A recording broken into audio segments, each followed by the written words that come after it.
bendwisha ukuthi when they look at him, they say, "You are holy." They say, "Holy, holy, holy is the Lord Almighty, who was, who is coming." Ngicela siyivula lena. Ndifuna uphatha nje umchayelo nisusa inkunkuma siyeza kwesizoyiki. Book of Revelation chapter 3 uverse ivoice yami ivakala ngasemva. Thank you so much.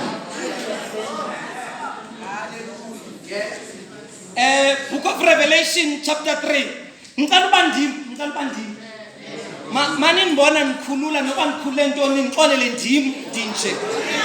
Mani nibona nigijima mani ndazi ndim. Angifuni uzenza nina, ngifuna ibe ndim. Nixolele. Book of Revelation chapter 3 verse started on verse 1.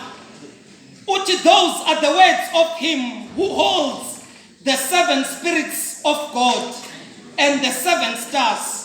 I know your deeds. You have a reputation of being alive, but you are dead. Wake up and strengthen what is remaining and is about to die. Let me emphasize that one. I know your deeds. You have a reputation of being alive, but you are dead. Wake up and strengthen what is remaining. It is about to die.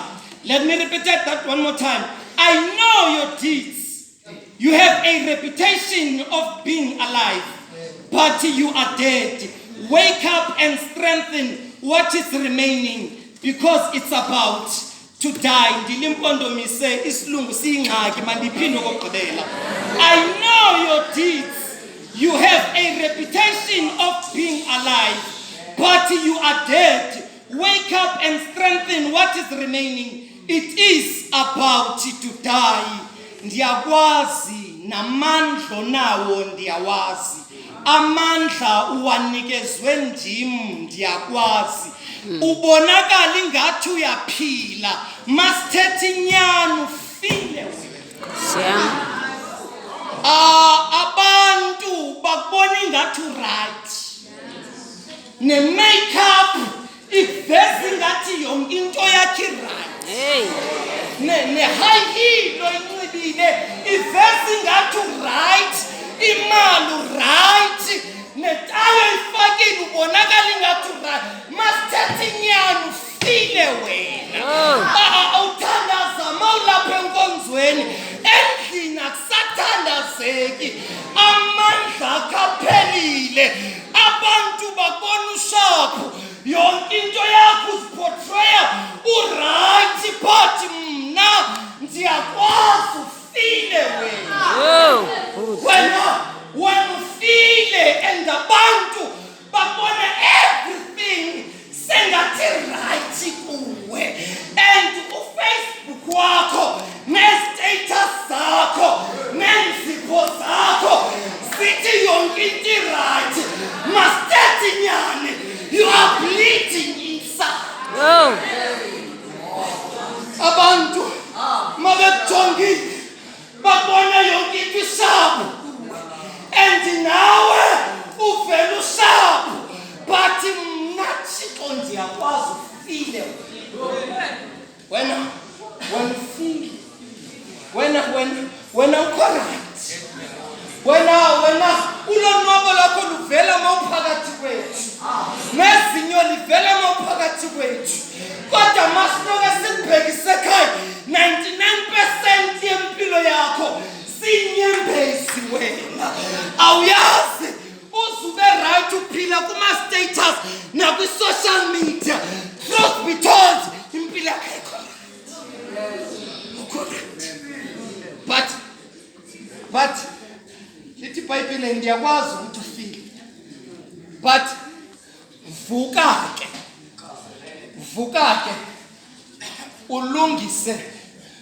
Vuka ulungise kokuseleyo. Hlezi kufe nakho. uthi wesixhosa vuka uhlaziye lento esele hlezi ife na ngoba kuyaqala ubapha endleleni kunezinto ezifayo kodwa zifi zonke and suzinake ezisezifile naka lesaseleyo sukusixelela ngabantu abakushiyileyo phansi nakabo basenawo phansi sukusixelela ngento ezifi naka leseleyo thanda leseleyo thandazela leseleyo lungisa leseleyo hlezi ife nayo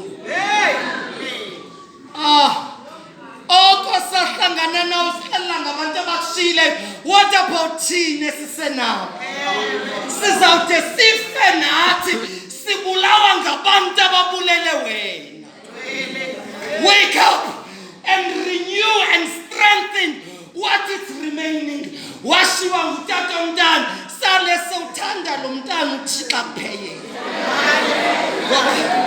ngoba sesafe nawe uphokakele ndiyakwazi ulimele ndiyakwazi kodwa kufanga konke nako kokuseleyo nako hlezi kufa naka lento esaseleyo bakuphoxile abantu hayi bonke bakujikela abantu hayi bonke abantu bakhuluma kabi hayi bonke basekhona bakhona and the good news of that is this abahambile bengebona abakho ngaba basaseleyo kama lami ngumfundisi Siphamandla from New Jerusalem. I'm allocated in Davidton. Vangeli, it is such honor and a privilege to be here. Besobulisa apho ndize khona size ukuzobulela uThixo masambeni ke sekuncwadi yezenzo book of Acts chapter 28 sofuna nje verses bembalwa masigqiba siyobulela uThixo. Book of Acts incwadi yezenzo chapter 28 uverse 1 uzogijima nami sizoyiparaphrase ngeke sifunde yonke. Once safely on Shore, we found out that the Icelanders were called Malta. Verse 2. The Icelanders showed us unusual kindness. They built a fire to welcome us, and all because it was raining and cold. Verse 3. Paul gathered some pile of brushwood. As he put it on the fire, a viper drive out by the head, fastened itself on his hand. When the Icelanders saw the snake hanging on his hand, they said to each other, "This man must be a murderer." Masi, to be precisely, Masifundeni, verse 8. His father was sick in bed, suffering from fever. Paul went in to see him, and after praying, placed his hand on him and healed him. Father, we bless our food before we eat in Jesus' name in the morning. Amen. Ngumpostoli Paula, thank God izitya sezilapha ngumpostoli Paula lo. Manje masiyeke ke background yakhe kuyo yami namhlanje ukuthi uvela phe beyintoni ekuqaleni. Ngumpostoli Paula lo ufika eMalta mvangeli. Ngalali sendiyahamba. Hallelujah.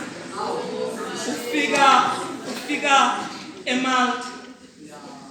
Ama-Icelanders amamkela uliforeigner kwelizwe. Ufika abase umlilo. Wahamba uPaul wayotheza to gather some sticks. Wayothe ndizamile ke bazalwane ngicela zinini